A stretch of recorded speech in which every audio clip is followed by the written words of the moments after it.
Баянгол дүүргийн 24-р хороонд байрлах Алтай хотгонд жилд дунджаар 200 гаруй осол гардаг гэж бүртгэгджээ. Осол гарах гол шалтгаан нь иргэд автомашина 1-р игнэнд байрлуулснаас зорчих хэсэг нарийс ч хөдөлгөөний аюулгүй байдал алдагдаж байгаатай холбоотой байна.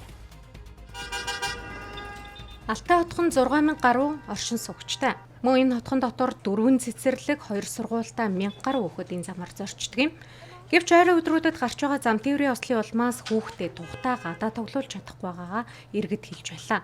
Мөн Алтай хотгоноор дамжин өнгөрч байгаа жолооч нар хурдаа тааруулаагүй улмаас оршин суугчдад эрсдэл тулгарч байгаад бухимдалтай байгаагаа инхүү илэрхийллээ. Машин ортой нүүдээс аль ортой. Машинын сайн эсвэл явгууны замаа хааж машин тавих тохиолдол элбэг байдаг. Үүний улмаас иргэдийн хувьд бол яг явган замаар зорчих боломж хомс гэдгийг иргэд хэлж байгаа юм. Үүний улмаас саяхан бол хэдхэн хоногийн өмнө яг энэ талаас хүчтэй машин гарч ирэх дарга энэ талаас одоо дугуйтай зорчигт хүчтэй гарч таарсны улмаас одоо зам тээврийн осол гарсан байгаа. Иймээс хотгон дотор зорчихдоо иргэдийн зүгээс бол одоо машинууд бол хурдаа тааруул оролцох мөн явган зорчигчдын хувьд ч гэсэн болгоомжтой оролцох хэрэгтэйг бол хэлж байгаа юм аа. Манай хотхны 8 зам айгуу нарийнх. Тэгээд эн чинь хаалт хийждэг болохоор дамжин өнгөрч байгаа хүмүүс эн чинь дайраад байдаг. Хаалт нэг онгоодгүй.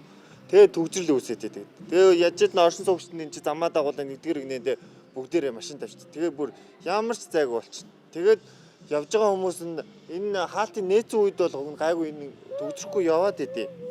Даанч нөгөө дамжин өнгөрч байгаа хүмүүс амар хурдан яваад тэгээд ер нь бол жоохон зам тээврээ бас гарах юмнууд нэлээд гараал байдаг шүү дээ. Тийм машинууд бас дээрээс нөгөө явган зам дээр айгүйх нөгөө давуулж тавьдаг.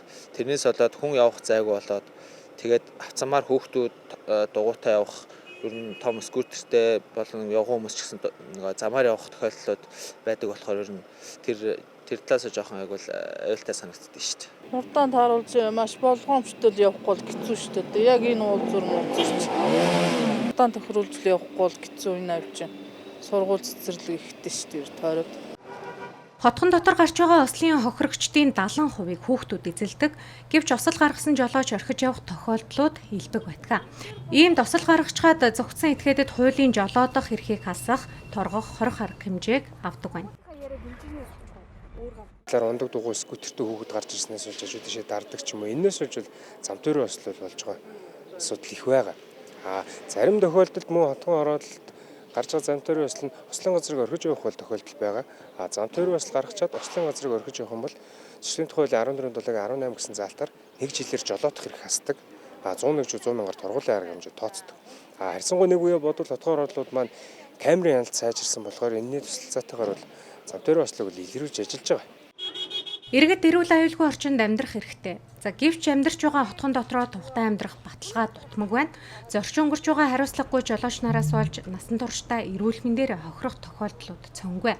Иймээс хариуцсан сууц өмчлөгчдийн холбоо хяналт тавьж ажиллах жолооч, оршин суугчдын хувьд анхаарал болгоомжтой байх хэрэгтэйг цагдаагийн байгууллагаас зөвлөж байна.